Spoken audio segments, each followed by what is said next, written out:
Hi, I'm Morgan. And I'm Stevie. And welcome to the Unhinged Smut Book Club podcast.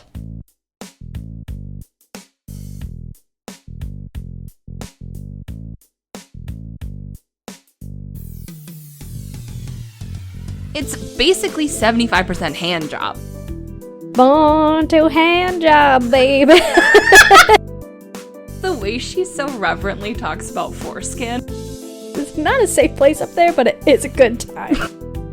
Make me come, but don't get me arrested. It's just so fucking horny. No pun intended.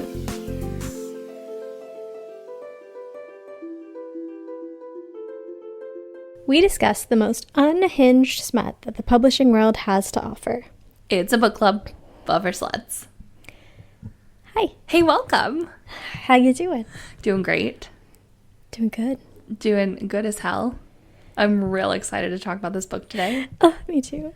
This is, for those of you who've been listening for a while, this was the very first book we ever read as like...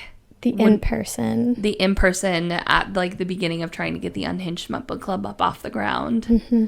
So it's like coming back home. It is. And honestly, yes. Why didn't we do it sooner? This whole series, I've read almost all of the books. Really? Yeah. I knew that you read Berries and Cream. Uh-huh. Next. I did see that there's either one that just came out or it's coming out soon. The Naga, which is like this snake. Oh, I haven't read that one. It's like a snake in a flower shop. I am on the Girls Trip series. Okay. I've had the most recent book. I like pre-ordered it and then like for some reason like couldn't read it. You know how sometimes you immerse yourself in a world for too long and then you're just like, I'm done with this now, even though you've enjoyed every step of the way. That was me with that book. But yeah, my reread of this, which took like 2 hours. I've never read something so fast. Re-inspired me, and I'm gonna have to get back in that. Yeah, I actually like rereading it today. I was like, why did I not read more of these books? The Cambric Creek, the Monster Bait books. If you were unaware, dear listener, we are talking today about Morning Glory Milking Farm by C.M. Nascosta. C.M. Nascosta, the woman you are. Before we get into it, I do want to give our little self-promotional plug, which is that we have a bookshop.org storefront. Mm-hmm. So if you are looking for ways to support us, you can shop using our links that is in our description. When you shop using bookshop.org, you not only help make our podcasting dreams come true, but you also are contributing towards keeping indie bookshops in business. So you get to help us and you get to help indie bookshops maybe in your neighborhood or somewhere across the nation. Totally up to you. But find our link in our episode description and in our bios and our link trees and all of that stuff.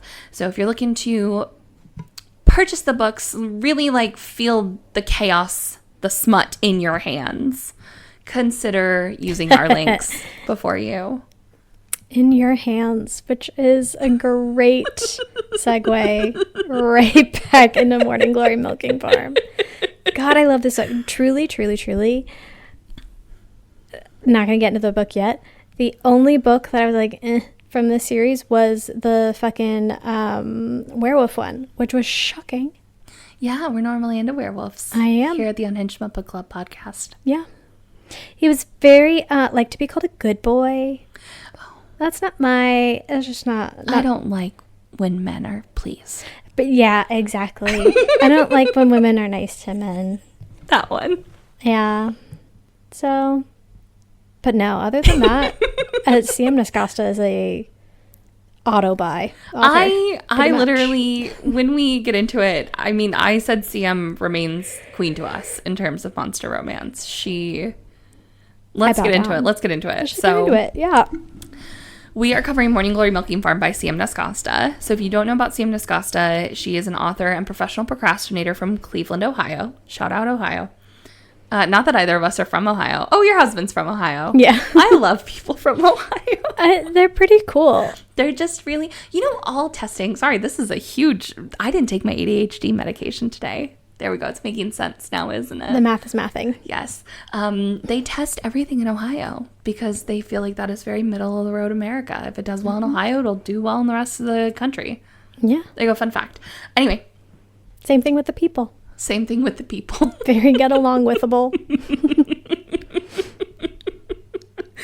As a child, CM thought that living on Lake Erie meant one was eerie by nature, and her corresponding love of all things strange and unusual started young.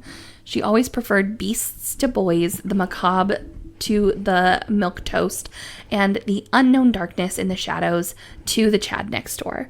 She lives in a crumbling old Victorian with a scaredy cat dachshund, where she writes non-traditional romances featuring beastly boys with equal parts heart and heat, and is waiting for the Hallmark Channel to get with the program and start a paranormal love series.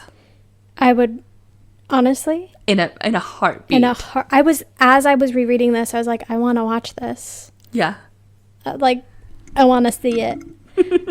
Her other series is in the world of monster romance. CM remains hands down Queen. reigning supreme.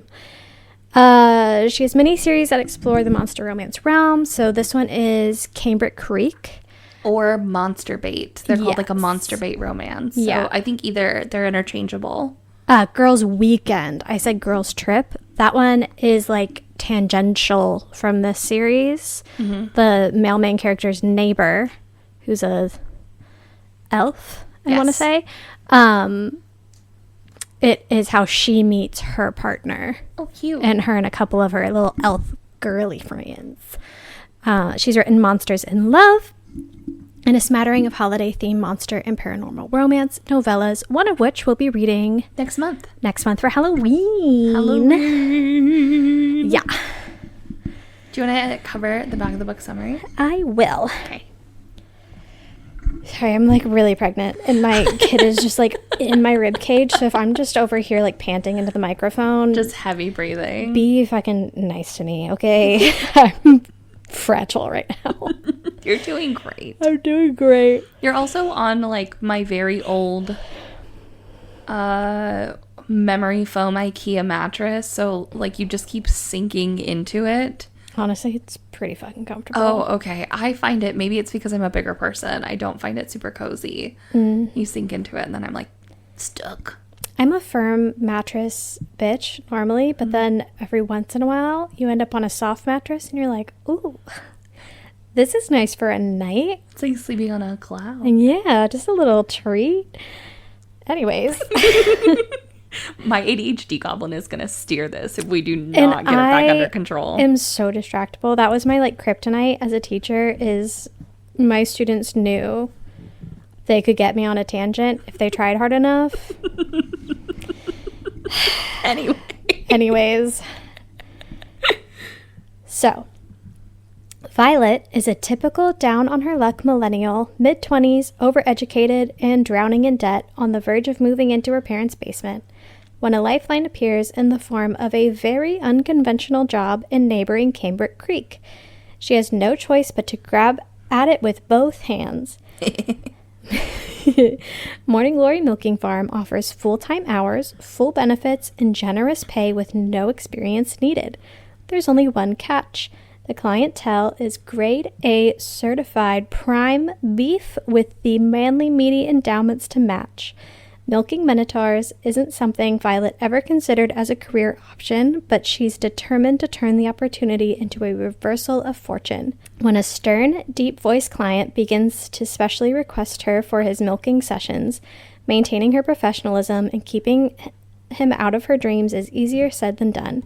Violet is resolved to make a dent in her student loans and afford name-brand orange juice, and a one-sided crush on an out-of-her-league minotaur is not a part of her plan, unless her feelings aren't so one-sided after all. So how do we hear about this book? Book talk, book talk, book talk. I saw it was posted somewhere, probably a TikTok, that was like, book talk is either the best thing you've ever read, or you were like, what the fuck has been recommended to me. For sure. And this is the best thing you've ever read. I think I had seen it from, I think her user is Reading with Deanna. The one who's like explaining my books to my non-reader husband. Yes. That is how I heard about Morning Glory Milking Farm. Was Not from Deanna. Envy Wright, who does something very similar. This one, she like cackles the whole way through. And if you heard her laugh, you would be like, oh, I know exactly how you're talking about. Yeah. I remember, and I quote, "She has student loans." I think that's exactly what Deanna says too. Like, listen. Which is, I will say, exactly how I recommend it to people as well too. I'm like, I describe it, and I'm like, but listen, she has student loans. Yeah. And people laugh at me. But frankly, in their head, they're probably going, I get it. I get it. Justifiable. Let's go through some tropes and trigger warnings. So we've got, for tropes, monster romance. He's a minotaur. She's a human. There is obviously some non-human anatomy and size differences, both in terms of height and in terms of size differences. Anatomy. Anatomy. She's a small town girl in a big city. There is a lot of bodily fluids. You have been warned. We're talking jugs. Literally milk jugs. Yeah. Full of semen. Yeah. There you go. This is a workplace romance. It is also a friends to lovers. There's an age gap. There's a little bit of a praise kink, but it's not between the male and female main character, but it's in there. And there's also, I called it big alpha energy, where he's got big dick energy, you know, but like, he's a Capricorn. We're not going to body shame. We're going to call it big alpha energy, where he walks into the room and you just know. CEO boss type shit. Yeah. Yeah. Gonna take charge. So for some trigger warnings, this is explicit open door sex scenes. There is strong language. There are power and financial differences between our male and female main character. This is an interspecies relationship, which comes with a little bit of taboo. This is not sex work, but is sex work adjacent, which comes with a little bit of taboo. There's the crushing stress of student loans and money troubles in general. But yeah, when we tell you, it was very hard for us to come up with trigger warnings for this. I was reaching. Yeah. A lot of these are reaches. The only one I could think of was like, it's the interspecies, in my opinion, and like from reading the other series, is very much an allegory for interracial, intercultural, like the interfaith, the girls' weekend goes very interfaith side of things. They have a whole, in the elf community, like we have a really low population, so it's our job to like make more elves, which gives very how a lot of Jewish people think about picking a partner, especially post-Holocaust. Not to take it there. Wow, did not think I'd talk about the fucking Holocaust when I'm talking about Morning Glory milking for. But anyways, a lot of the trigger warnings were a reach. This is a very, very fluffy, low stakes romance. It's the sweetest fucking thing you'll ever read. Yes, truly. So let's get into a storyline recap. This is your spoiler warning. We are hopefully going to do a quick recap of this. I really am trying to keep it like under 10 minutes. But this is for people who haven't read the book, or maybe they've read the book before and they saw the podcast, they've recognized it, and they're like, oh, I should listen to that. This is your refresher before we get into it. We're going to cover a lot of the major plot points and a lot of what happens and how we get to the end. Yes. Ready, Sketty? Ready. Okay. Violet, our female main character, needs a job to help her pay her bills until she can find work in her chosen profession, which is something art history. No, it's the... It's like specifically nonprofits. But I think she specializes in like art history aspect of it, like preservation of things like that. Oh, that sounds right. Yeah. I glazed over that. And then when I got to the end with a job, I was like, what? Yeah. It's okay. After the job market crashes, as a millennial, been there, she is overqualified for 75% of the jobs on the market and cannot get paid enough to keep up with her student loans on top of her other bills. Her mom has offered for her to move back in home into the loft above the garage. That sounds like her literal worst nightmare, to go back into her sleepy little small town. So she sees a job posting for Morning Glory Farm. And she decides to take a chance on it because it pays well. There's no experience required, on-the-job training, great benefits. Dental. She is a little hesitant about the work, though. Because it's like, it doesn't say explicitly what it is. Yes. And it's like, this sounds too good to be true. Hackles are up. Anyways. And the work is milking minotaurs, aka giving hand jobs to minotaurs to collect their ejaculation to use in a Viagra-like pharmaceutical drug. Yes. I am not fucking with you. That is... Little blue gas station pills with the blue on them. That one. Violet decides to do it anyway. On the first day of her job, she's introduced to the world of milking minotaurs. The unconventional job is not what she expected, but she is determined to make it work. She says, if there is a job worth doing, it's worth doing well. Mm-hmm. And she's determined to be the best. She meets her coworkers, they help her navigate the ropes, and she learns the ins and outs of the job. And she's surprised by the professionalism and the efficiency of it. Mm-hmm. She starts to see it really as like, this is a collection job. This is not weird sex work like I thought it was. Mm-hmm. So after a week of shadowing her colleagues, it's finally her time to kind of like go out on her own. For the mm-hmm. past week, she's been following around one of her colleagues, and she's been the one labeling the milk jugs and helping clean up the rooms and like basically being an assistant.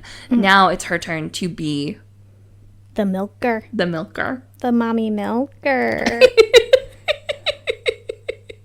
She is nervous, especially when she realizes her first ever client is a handsome and commanding minotaur. Mm-hmm. But despite her anxiety, she manages to perform her duties. And there's an unexpected spark between the two of them. The experience is unexpectedly intimate. At this point, I hope you like a slow burn with lots of edging. Such a slow burn. Here we go.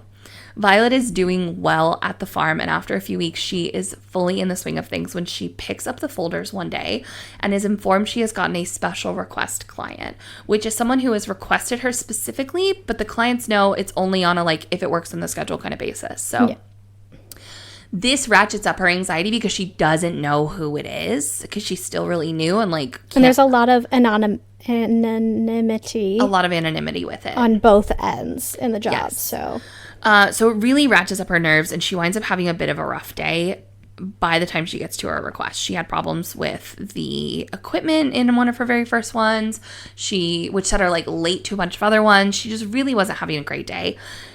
When she gets to her request, it turns out it is that commanding minotaur from her very first day as the milker. But that day, he's chatty and he's flirty. He's asking her about her schooling, talking to her about work at the Morning Glory farm. And after he finds out that she has had a rough day, he jokes that he was the bad luck charm and he was like the person that caused it. And he says that he'll keep in mind what time her last appointment slot is for the day for the future. So... When we get to this point in the story, it does start to jump a few weeks at a time with each chapter, so keep that in mind. If it sounds like it's all happening really quickly, it's not in theory. So Violet is still doing well at her job, and she's finally starting to feel financial security. She calls her mom just to update her. She finally tells her that her new job is going really well, and she's considering moving out to the area when her lease on her current apartment in the big city is up. And her mom is like, that's great, honey. What are you doing? And she's like, oh, I'm just in pharmaceuticals. Mm-hmm. And like keeps it super, super vague. I think she doesn't want her mom to think she's involved in the sex work of it all. Fair enough. Yeah. Which they talk about quite a bit through the book, in that like it seems like it is sex work, and maybe for some of the bulls that come in, it might be sex work because they look at it as like a hand job that they can get paid for. Mm-hmm. But for the most part, it's all above board. It's all completely professional. Mm-hmm. So she quickly gets off the phone. She orders coffee from a coffee place that's near the farm, and it is terrible. And I'm only mentioning this because her last appointment of the day is her Minotaur friend, where she tells like him that she had coffee from this place, and he's like, oh, that place is terrible. You actually need to go to the Black Sheep because they roast all of their stuff in-house and it's absolutely worth it. And she's like, oh, I never have time in the morning, and they are always busy in the afternoon when I get off. And he's like, make the time. It's worth it. And she's like, oh, that doesn't feel like a request. That feels like a command. So what does she do? Yes, sir. Makes the time. Makes the time. I think she has like a couple cancellations and is like able to spontaneously go one day. That goes later. Okay, gotcha. Actually. So, which is why we do this recap now, so we don't wind up. There we go. So she does make the time one afternoon and is at the Black Sheep, and it is busy, but she winds up meeting a lively British vampire named Galus, and the two bond over the similarities of their unusual jobs. She works at a vampire restaurant where they basically use humans as donors to make the stuff for vampires. It's like a fetish for some of the humans that go in. Yeah, so that's why and it's like some of the humans will wind up like donating their blood, and also like she turns around and they're jacking off, you know, and it can just be weird. It's not sex work, but some people take it there, and they shouldn't. So they bond over stuff like that, and now they're good buddies. As the sessions between Violet's favorite Friday client get more regular, she finds out more information about him and vice versa. She begins doing more of her personal errands in Cambric Creek in an effort to spend more time in the community. She really is enjoying the town. She's enjoying the diversity and just the coziness of it all. She thinks it is a wonderful place. she's really enjoying learning about like the different cultures of the different creatures. Like she's just like, this is fucking amazing. So because of that, she does begin to lightly stalk the residential areas of Cambric Creek. Just, driving around, seeing if any, familiar fur patterns stick out coincidentally. But she is also noticing and appreciating the diversity and the acceptance of the town. She notices that, like, the houses are sized a little bit bigger or sized a little bit differently for the people that are in those houses and in those areas. On a Friday, she gets 2 cancellations before lunch and decides to call Galus and ask if she wants to go hang out for a bit before her shift at the restaurant. They opt to go to the Black Sheep. And who does Violet run into? But her favorite Friday client, and finds out his name is Rourke. Rourke. After Rourke pays for her coffee, they have a little bit of flirty banter. The owner of the Black Sheep asks Rourke if he's coming to a barbecue with L'Oreal. Because they haven't seen them at a party in ages. And immediately Violet is like, oh, of course he's taken. Of course he has a girlfriend. And Rourke is like, I'm not going to be here. I do not make plans for that woman. Like, don't. And, like, Rourke is being vague in a sense, but it's easy to interpret it that way. Yes, absolutely. And so Violet is, like, shutting it down. And she's immediately also seethingly jealous of this woman. So because she has... The way this woman has fantasized. Yes. Aggressively. About this Minotaur. And explicitly. Yeah. Constantly. Yes. Anyways. Yeah. So she tells Rourke that she's actually on a date and she needs to probably get back over to her date. And Rourke's like, well, you going home for the day?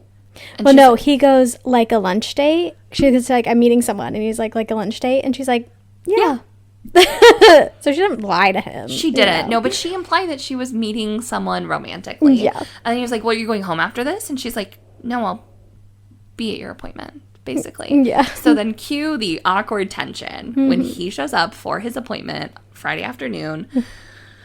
And she is trying to be super chill about it. Her previous client had been on the phone when he was getting dressed saying something about, like, don't get that ring put in your nose. And, like, if they're still married in a year, like, he can do it then.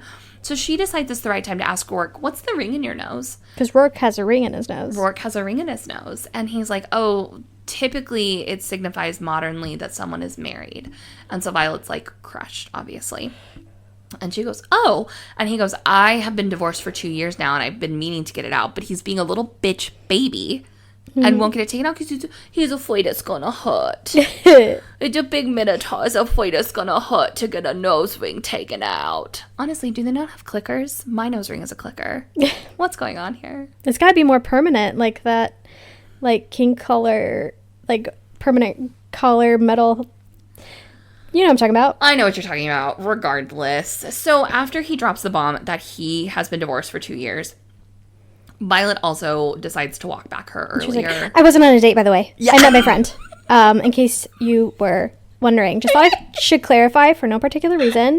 That was friendly, and I'm deeply single. Yep, she aggressively hints that she is also single. And so the confession's in the scene in, like, a lighter place.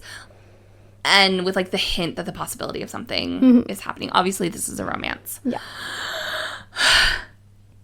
After that, Rourke shows up on the following Tuesday. And Violet is being shadowed by a newbie who is not doing a good job. And Violet's like, I'm going to take this last client, actually. Don't touch him. Dibs.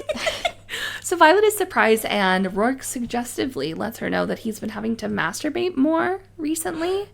And he figured he might as well come cash it in instead of just, like, letting it go down the drain. He also hints that, not hints, he outright says he's getting his nose ring taken out this coming Saturday. And so he's going to be back on the meat market. And he's telling Violet this, and she's like, cool, back on the meat market. After the milking session. Oh, no, wait. Sorry. I got too far in my notes. Okay, remember when I said that the chapters start to do some time jumps? Well, it starts to happen literally here again. Because the very next chapter is 2 weeks later. And it opens with you. Because apparently Violet disappeared for 2 fucking weeks. And it drove Rourke up a wall, wondering what happened to her. Because for safety reasons for the milkers, the place doesn't divulge, like, who works there, when they work there. That's why the, like, special request is, like, if we can fit it in. Because you might request someone when you come in, but that person might not be working that day. They're not going to tell you when the person's working day because that would be creepy. So he was really upset that he could not figure out if she even still worked there. He thought she just, like, disappeared. And she, after the milking session, he pressed her. He's like, hey, you didn't answer me. Like, where were you? And she divulges that there was a death in her family. And all she could think about, she didn't tell him this, but all she could think about the whole time was him. So he says, why don't you clock out and let's go grab a coffee together? And she's like, what? And he's like, go on, go clock out. Let's go grab a coffee together. So they go and grab a coffee together. And they have, like, a cute little first date. And during that first date, he confesses that he has feelings for her, and if they're not one-sided, he would like to see where this would go. But he does it in such a hot way. Oh, it's so hot. Of like, look, this is inappropriate, and I apologize if it makes you uncomfortable, and I will never bring it up again, and I will even stop being your client if you'd like me to. I have feelings for you. I'd like to get to know you more. I want to take you on a date. Thoughts? Just like so straightforward. I got my nose ring taken out specifically so you would not feel uncomfortable about dating me. Hot. Not fucking around. And she's like, yeah, okay. She's like, I will suck your dick under the table in this coffee shop right now. So yeah, I'll go on a date with you, brother. So the next chapter we get, again, more time jumps. It has been a few weeks of dating and getting to know each other when we find Violet naked on her kitchen table, letting Galus rip her pubic hair out of her labia while she has flashbacks of stalking his ex-wife online, their first couple of dates, and how he has edged her with manners and being a gentleman. She's only gotten smoochies. Oh my God. He's like, brother, I will climb you like a tree. He's even taken to not going to the farm and like pausing his milking appointments because he doesn't want to muddy the waters with like what their relationship is. He's so like, I'm serious about this. Yeah. From the jump. And I truly do not blame Violet for how horny she has gotten during this time. But I also can recognize when a woman is ovulating and ready to howl at the moon, because that girl goes on the date with a fresh wax and no panties on, and then lets that man finger her in the restaurant, sandwiched between a conversation about her finding a job in her chosen career field. We'll talk about that when we talk about smut. Oh, we will talk about it. But CM decides to edge us a little bit more by delaying their first fuck for another chapter. But does take pity on us with a delicious oral scene. And Rourke promises not only to financially spoil Violet, but to spoil her sexually, too. As he should. As he should. In a surprise twist, Rourke shows up for what was his previously, like, normal Friday appointment. But after a little bit of horny banter, he opts to skip it. So he straight up just wanted to, like, show up to her work and see her. Like, it was like, bye. And she was going over that night. He said, pack a bag, come over to my house and spend the weekend with me. And I promise you won't be walking straight when Monday comes, but we can get this sorted. Bye. You got me walking side to side. So their first time together is steamy. It happens at like 75% of the way through the book, and it is truly worth the wait.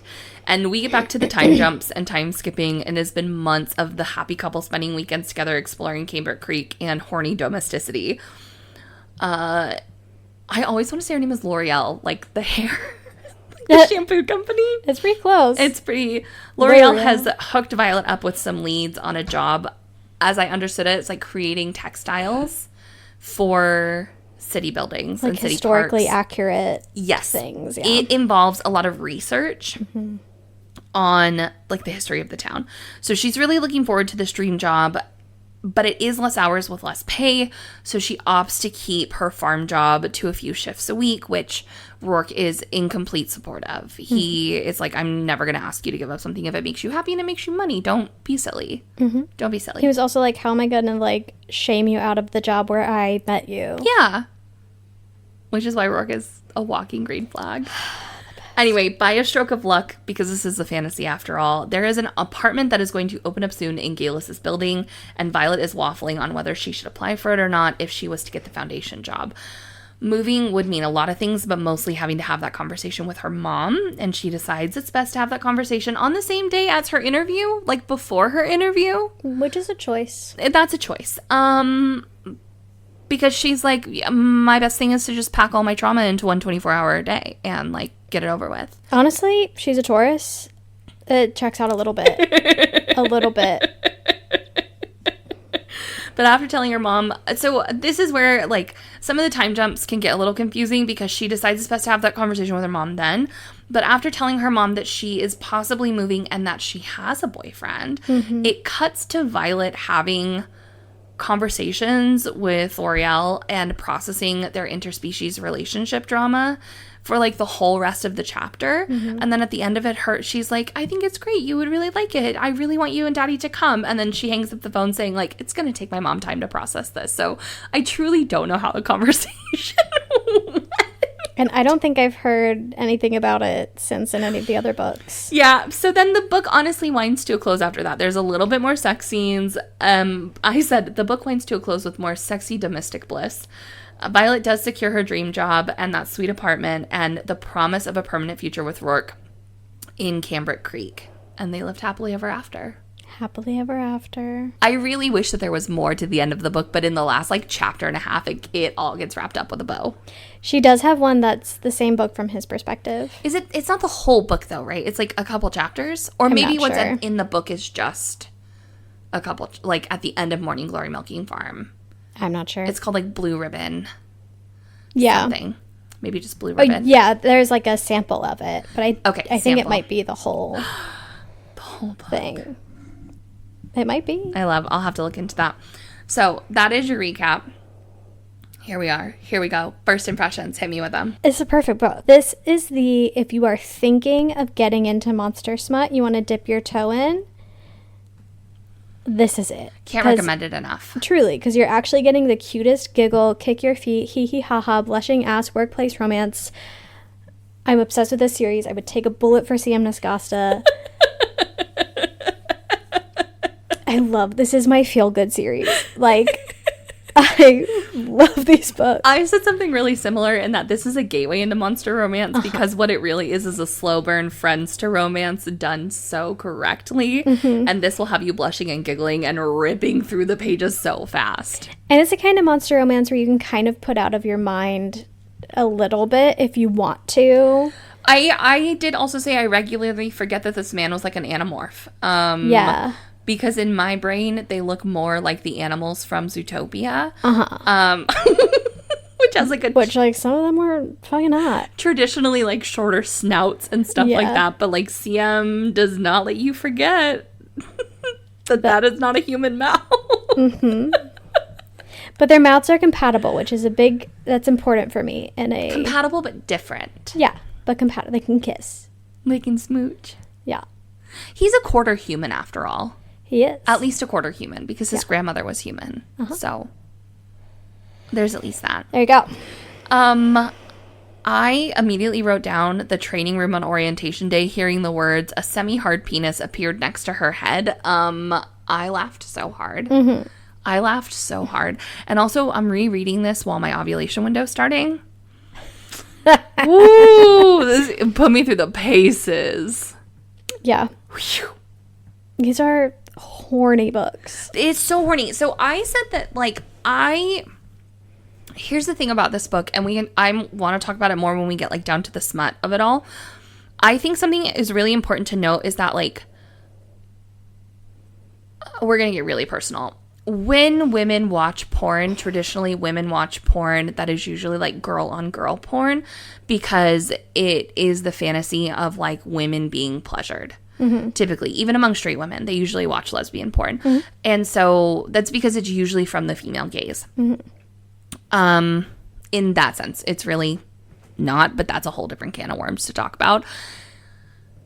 This book to me is very much, it's like obviously for very, very, very straight women or like gay men, like people equally on the Kinsey scale, but like opposite, right? Yeah. We're talking like Kinsey 0-1s and Kinsey 6s in terms of men for like the people who are really going to salivate over this because it's a lot of like, it's basically 75% hand jobs. And it is, let's just get like right into smut. Let's go and do it because she has such an admiration for male genitalia. Oh my God. Such an appreciation for it. Where she's looking at like the way that I look at women and I'm like, art. Like that's how she's looking at penises. And balls. And can't relate. I can't relate, but I respect it. I do. It actually gave me pause where I was like, maybe that is beautiful. Sometimes. When they're groomed and not sweaty and like freshly showered and like, sure, there are some. Just the way she so reverently talks about foreskin, I'm like, this is how I know I am not straight. Yeah. But I've talked about some of this. I have a friend who is Kinsey 0, right? She is straight and like loves and identifies with Sabrina Carpenter's music so aggressively because of, you know, it's like, God, I wish I could just get a shot to be gay because I am so sick of fucking men. Like, I wish it could just be that easy. Yeah. And she and I have talked a lot about the male gaze, but from a female gaze perspective. And I think that this book nails that because it is a lot of hand jobs. It is a lot of like male pleasure, and you don't really get into like the female pleasure of it all. It is like, yeah, it's quite a celebration of men in a way. Yeah. Of non-toxic masculinity. But it's from a female point of view, and it's not from a female point of view of like my heavy tits, you know? It's from a female point of view of like, again, probably like a Kinsey 0 of like someone who truly adores pleasuring their opposite sex partner. So it's like, it is male gaze, but from like a female gaze perspective. Like, I think it equally kind of hits both of them, if that makes sense. And I think Rourke as a character is, like if you are a man listening to this on the off chance. My husband. Right? Hi, Mr. Morgan.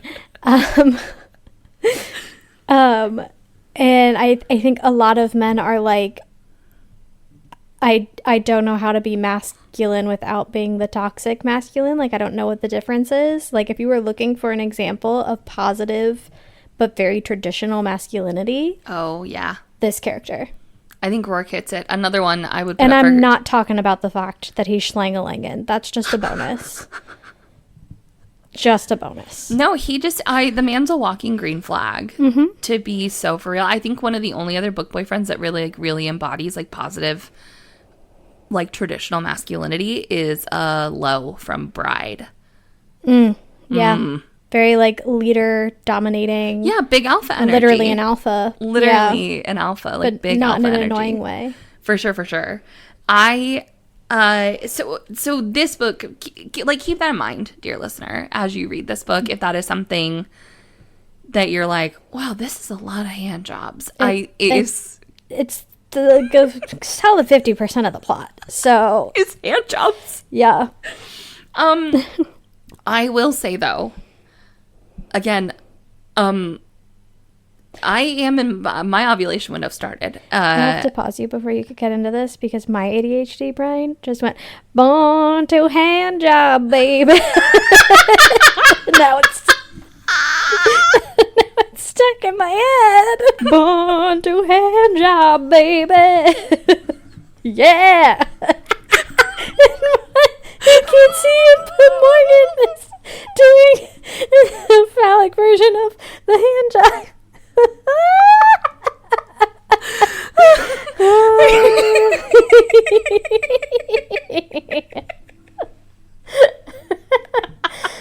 Oh, I love how my brain works sometimes. It can be fun. It's not a safe place up there, but it is a good time. Oh, man.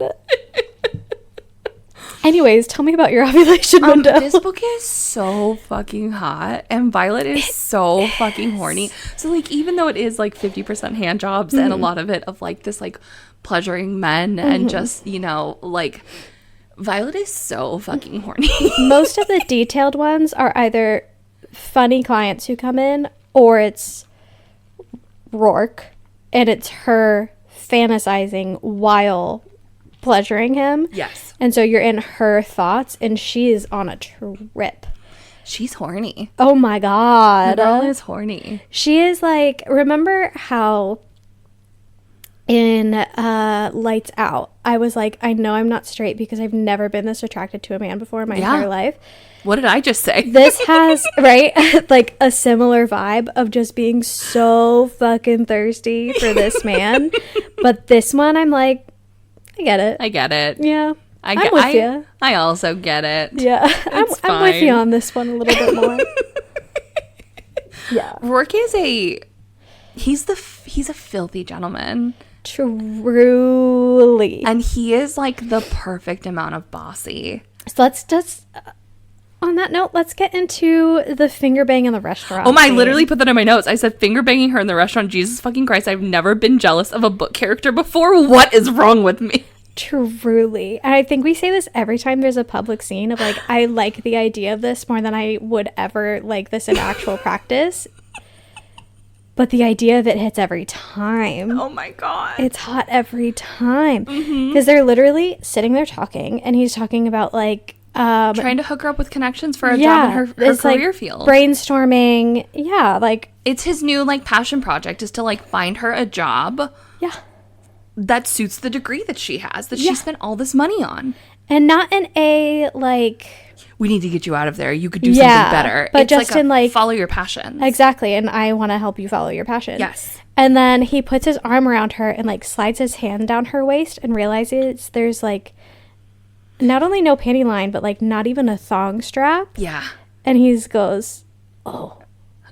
And then he like makes a move, and she's like, yes, sir. It is like, no, he's like, I told you you're in control here. You have to tell me what you want. Oh, he's a words man. Use your words, Violet. And she's like, make me come, but don't get me arrested. Yeah, literally. Which, who hasn't said that? Truly? If I had a nickel for every time I said that.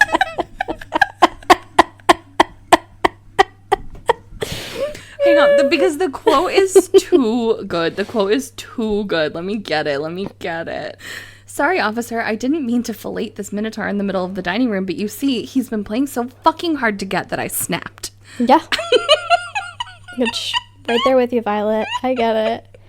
But yeah. Me too. And so then he literally finger bangs her until she climaxes, and then immediately licks his fingers clean and is like right back into job talk. Yep. Like nothing happened. And the server comes up and is like, can I get you any more drinks? And Yeah. he's right back into it. Yeah. Just like so casual. No problem. Cool, calm, collected. Back to business. Jesus. Again, I should not have read this while I was ovulating. How was I supposed to know? Maybe I should have read it last week before I ovulated. Have read it before is probably how you should have known. Yeah. Yeah. It hits harder, I think, when you start to ovulate. Honestly, your husband's had a vasectomy. if there's any time to read this, it's when you're ovulating. You spent so many years not banging when you were at your horniest. You have time to make up for. I'm so looking forward to it. And I'm so happy for you. Shut up. I wasn't going to say it, but you said it. I said it.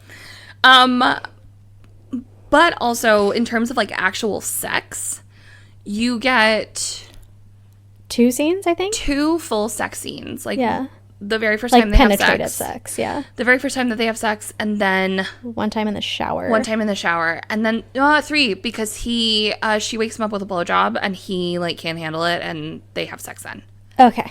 3 times. Got it. You get a total of 3 sex scenes, which...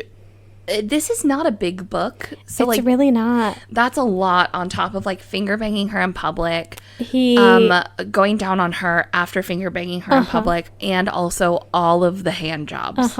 And her fantasizing in her head. So much fantasizing. Would it like very explicitly? Yes. So this really is like an incredibly smutty book, an incredibly horny book, But it doesn't feel like dirty. no. It just feels really like. Do you want to get into, because that's something I cover in the things that I love that are like not the smut. Yeah, let's get into what we love. But ironically, this started the Unhinged Smut Book Club, and like we love this book too much to be like, yeah, they fuck all the time. Anyways, let's talk about how amazing this book is. Like, look, the smut's the last thing I care about. Yeah.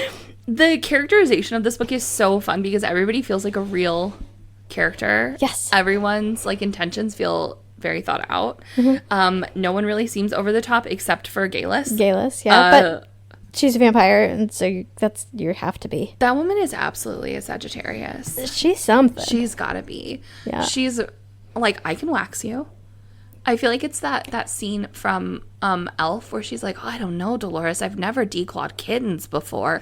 You know, she's... Galus is like... He'll figure it out, though. Galus is like, yeah, I folded towels at a salon. I can absolutely wax your pussy. No problem. Hey, I feel like... Get naked on your kitchen table. I feel obligated as a person whose best friend is a body waxer. Don't let random people... Galus isn't random. They're besties. I don't let uncertified people wax you, especially your lady bits, please, for the love of God. As somebody who gets regular lady bit waxings from professionals, please do not let an unprofessional wax your lady bits. But also, this book is full of millennial culture without it being like cringe millennial culture. And I have said before, I cringe, therefore I am, right? I cringe, so I am free. We celebrate cringe, but I also appreciate that there's no when you doggos. Can be. There's no adulting. There's no, you know, like. It's not campy cringe. It's more subtle millennial. It's the crippling student debt millennial. Yeah. Can't find a job millennial. It's the, I guess I could give hand jobs for a living. It'll pay my student loans back. And dental? It's the wanting to buy fancy groceries. I just want name brand orange juice, not off-brand orange juice. Hipster coffee shops. I just want a good coffee, not from 7-Eleven. It's so millennial culture. It deeply. Yeah. Wanting to move into like diverse spaces, right? Like wanting to live in like seeking this... that out. The well-intentioned parents who are like, honey, just home, it's okay. Also, your middle school boyfriend just moved home with his parents and he's freshly divorced. You can date. He's really cute now. Seeing the when she sees that mom in her city at like the bodega who like is only being able to find like a small section of like what is like their ethnic foods, and she's like, that has to be so hard. Like, I feel like that it's so millennial culture. Yep. Where, like, you know that she approaches that bodega person and is like, hey, have you considered, like, expanding your range for your moth people that come in? Like, right? That's millennial culture. Right? Yeah. As a white woman, I need to advocate for the minorities around me who have neither asked nor requested nor, hinted that I should stop minding my own business. Violet has a species savior complex. Oh, no! Oh no. It's so millennial culture. It's so that is my like number one reflection of my teaching career, and it's so embarrassing. It's like, oh my god, the white savior complex I had was so so aggressive. Oh my God. Yikes. What are some things that you loved? I'll let you take it away. Everything about it. I also said all the characters are perfectly lovable while being realistic. The development of their relationship is like the perfect pace. Yeah. Where it's like slow burn, but not you're like, oh my fucking God. Yeah. You know, it's just enough to like build up tension. I said this already, but he is so upfront of like, I like you. I want to get to know you. I want to take you on a date. I want to treat you like a gentleman. And then I want to ruin you for any other man. As he should. Yeah. And he's straightforward. It makes me think of... He says, why did I even bother get this ring being taken out of my nose? Yeah. Violet? He's like, you think I'm fucking around here? Look at me. Look at me. Look at me. Ringless. For you. Because you give that good of hand jobs. And I was just like... if she gives hand jobs this good, she has to also be a wonderful personality. Of course. That is exactly... After you give a man a hand job, that's exactly what he's thinking That's like about. a lot. It's science. I did a lot of research in college. Take my word for it. Anyways. I love the world, the environment, the town. As I talked about before, I love that it's like a fluffy little light book, but there is that allegory of like integration and intercultural dating. Yeah. Love that. I really liked that Rourke is a CEO / successful and well off, but he's not a billionaire. Yes. Because I used to love a billionaire romance, because who doesn't like to fantasize about like a man spending all of his money on you? But there are no ethical billionaires. But I cannot separate. That's like the one thing I like can't. I'm like, a billionaire would never act like this. Yeah. Ever. A billionaire would try and take over the American government, probably. To serve their own purposes and make themselves more money. There's only like 3 enough. billionaires in the world who haven't done that, and one of them's a woman. So who would have thunk? Maybe 2 of them. I don't think Oprah's tried to take over the government, but she Not was yet. at Jeff Bezos' wedding. So Oprah. yeah, billionaires got to stick together. I think the only billionaire that wasn't there was Taylor Swift. Oprah. I know, dude. I know. Anyway, but yeah, I can't do billionaire romances anymore because like eat the rich, and so I like that he is a CEO, and he by CEO he like owns his own company. Accessible levels of wealth. Yeah, you know, like he had this idea for this company and he did it. He literally maybe did pull himself up by the bootstraps. He owns property. Yeah, he is successful, and he says, I'm going to spoil you, but he's not flying a helicopter across town. You know what I'm saying? Yeah. I know exactly what you're saying. You know what I'm saying? I really enjoyed that. Yeah. Successful and well off, but not a billionaire. And I loved Galis in general. But I loved how Galis called out, like, once you get dick down by a monster dick, like, you humans aren't going back to normal human dick. And yeah, she said, look around the town. The only humans who live here are women.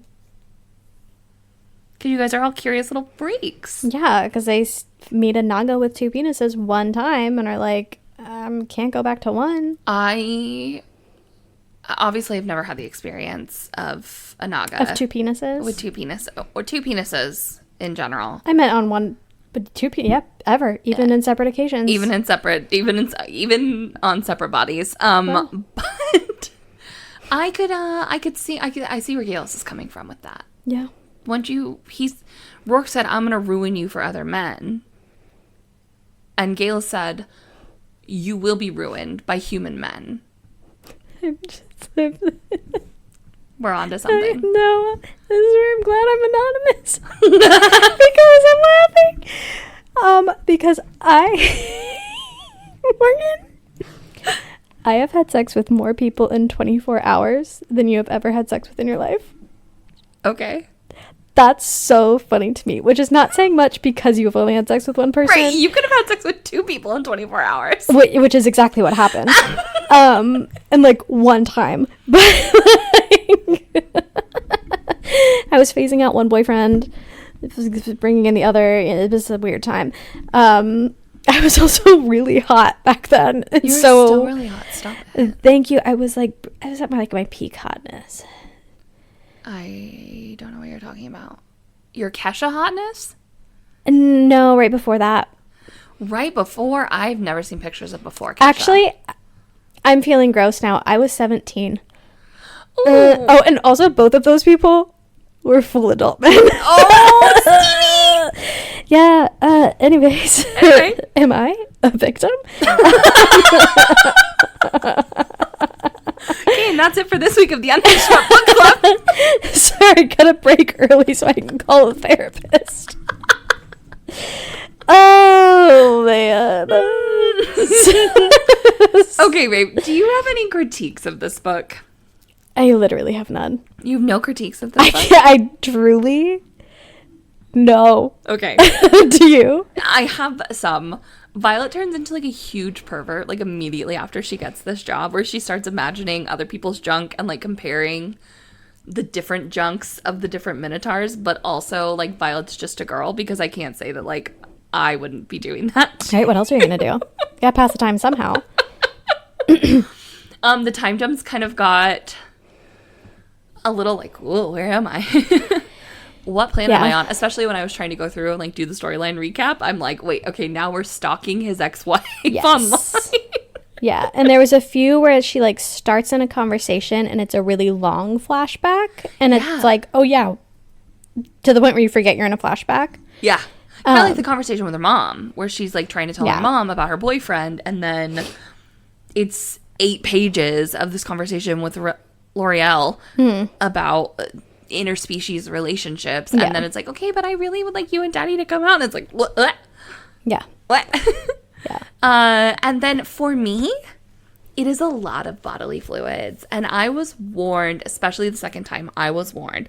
So like, just be aware. The idea for me that it is like the cum is so thick it could clog the drains, I didn't need that level of detail about the cum. Yeah, I think, and like special enzyme powder, and just I didn't need that. It's thorough world building. Those are nitpicky items, though. Yeah, truly nitpicking. I think the first time I read this, I would have agreed with you. After reading The Kool-Aid Man, which you guys will hear about in a couple of weeks, Next week. I was like, oh, this is normal. This 2 is 24-ounce bottles of cum. That's standard. Standard.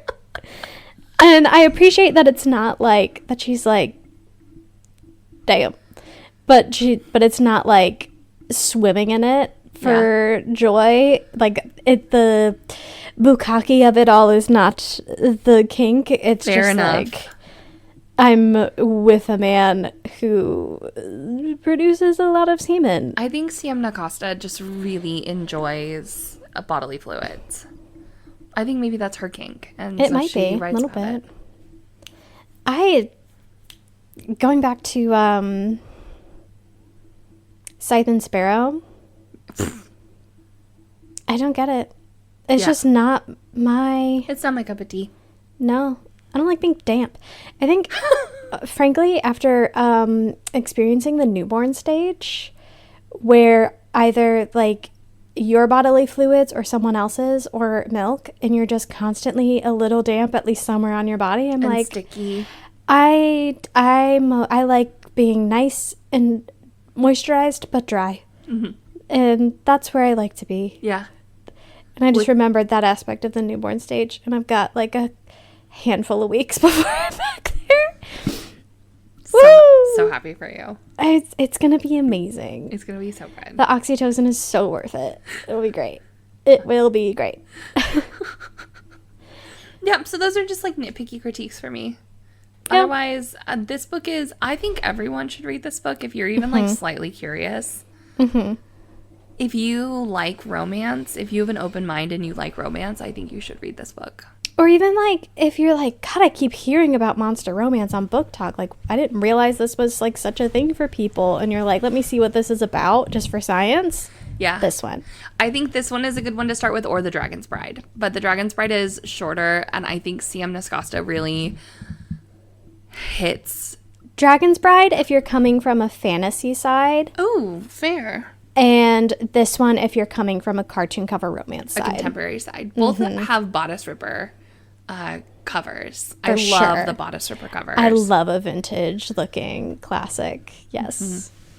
Love to see it. So that I would recommend this book to almost everyone if I think you pass the vibe check. Yeah, unless you're like very religious, maybe. But the religious people get horny too. You're Catholic. I'm not. I wouldn't say I'm very religious. No, though. you're not. I just identify with a religion. It's for the sake of like family congruency, not like. You're like a science and religious history Catholic, not a... Yeah. Let's give our ratings. 5 stars. 4 stars. You're wrong, but it's okay. I have nitpicky things. There's so much thick cum. Description. I'm just gonna go ahead and point you to the name of this podcast. Stevie, it takes me out. It takes me out of the fantasy when we're talking about having to sprinkle an enzyme powder on our sheets so it doesn't gum the works of the washing machine. That's too far. We talked in the Kool-Aid Man podcast about like, I need more lore. I have more questions. This answered questions I did not have, nor did I want to ask. Okay. You're cute when you're wrong, but that's okay. What did you give it for spicy level? This was kind of hard because It's a horny ass book. it's so horny. Like, it doesn't it's- seem like a lot. There's not an actual lot of sex scenes, but she is constantly explicitly fantasizing. And so I kind of gave it a 4. I gave it a 4 because it's just so fucking horny. No pun intended. No pun intended. God, the fact that it took us that long to Literally like. to the end. Yeah, she's fucking thirsty. Yeah, she is. Aggressively. Yeah. Yeah. It's pretty vanilla sex. We do it doggy. We do it not Yeah. doggy. We do it in the shower. Yeah, it's nothing insane besides that it's with a bull man. Right. Which brings us to the Unhinged. Is it 2? I also said 2. Wow. Wow. It's surprisingly not unhinged. Yeah, like I said, Rourke is at least a quarter human, so it's kind of vanilla. It just is... If he wasn't a monster, Yeah, he would just be a CEO with a big dick. yeah. So, Yeah, it's surprisingly not unhinged for what it is. In the same way that, like, yeah. Butcher and Blackbird, the Ruinous Love trilogy, like, really not that unhinged. They are romantic At least the comedies. spice of it isn't unhinged. You know, the Yeah. whole accidental cannibalism of that one. That's a little unhinged. But yeah, this is just... This is a really horny It's book. a monster romance. It's a So contemporary already- romance with a monster Yeah. male character. Yeah. Him not being human is an automatic point. And I think the like workplace boundary navigation of it is a little like, ooh, taboo. But yeah. Yeah, 2. All right. Man. That's it. Let's talk about next month's book and its summary. Yes. You picked this one, so I will let you take it away. So this one, Hawk Hates You on. I think this is the book that Hawk Hates You on TikTok cosplays a lot. Okay. I'm worried I'm wrong. No, I've seen the word Sibby a few times. Yes. Okay. So I think I'm right. And that has had me intrigued because another person I'd take a bullet for, Hawk. I love them, and I'm 90% sure her pronouns are she, they. I use she at one point. I'm gonna go ahead and use they to be safe, as if we haven't talked about her like 10 million times. So I am gonna jump around. Anyways, I'm just trying to be respectful. Millennial culture. Right, truly. But, oh my god, I love them. They just seem like such a peach. They're a person I want to meet, but if I ever saw them in public, I know that they've had some like really terrible experiences of people boundary crossing by the nature of their career and like Because they do sex work, da-da-da, that I would just be like, hi, I'm so sorry. I love you. If you don't want to be perceived, I will fuck all the way off. I'm so sorry for talking to you. I respect your privacy. as a human. Anyways. So Haketsu is what brought me to Satan's Affair by H.G. Carlton. Every Halloween, Satan's Affair will come to you. We travel the country offering terrifying haunted houses, thrilling rides, and the tastiest food. And with every passing town, I cleanse this world, one execution at a time.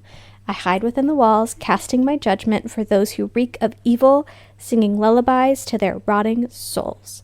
Once you've been chosen, there's no escaping my henchmen. They cater to my every desire. You can run and you can hide, but it only excites me. Come, take a walk through my dollhouse, where your screams will blend and your cute little pleas will go unanswered, but I can't promise it'll be over quickly. This is going to be a darker one. It's going to be fine. Hopefully it's not too spooky. I think it's going to be gory. Yeah. Yeah. I think she's on her vigilante shit I think again. So. I'm going to be so for real. I'm not excited about this one. I don't like dark romances. We haven't gone dark in a while, and Halloween is the time to do it. I know. Which is why I didn't say anything about it. It'll be fine. It'll be fine and fun. I'll probably start it very soon, so maybe I can read it before you and just give you a little warning if you need it. Yeah, we should also probably read it soon so we can maybe record the October episodes. Yeah, guys, we had really lofty aspirations to bank a bunch of episodes for me to have a maternity leave. That did not happen. Yeah. So yeah. We could with October and November. We haven't picked anything for December, but then our November book of the month is Mate by which we Allie have Hazelwood. to wait to come out. That comes out in October, October 10th or October 8th or something. Okay, we'll probably squeeze that one in. Yeah. Right away. Because you're due at the beginning of November. And I'm really... Once my mother-in-law gets here, I'm going to be curb walking, bouncing on a ball, eating spicy food. My husband's going to have a great time. Quietly, because my mother-in-law will be there. Yeah. Anyways. So that is it for this episode of the Unhinged Smut Book Club. Thanks for reading with us. I'm Morgan. And I'm Stevie. Don't forget to rate, review, and subscribe so you never miss an episode filled with chaos, kink, and questionable literary choices. Until next time, keep it spicy.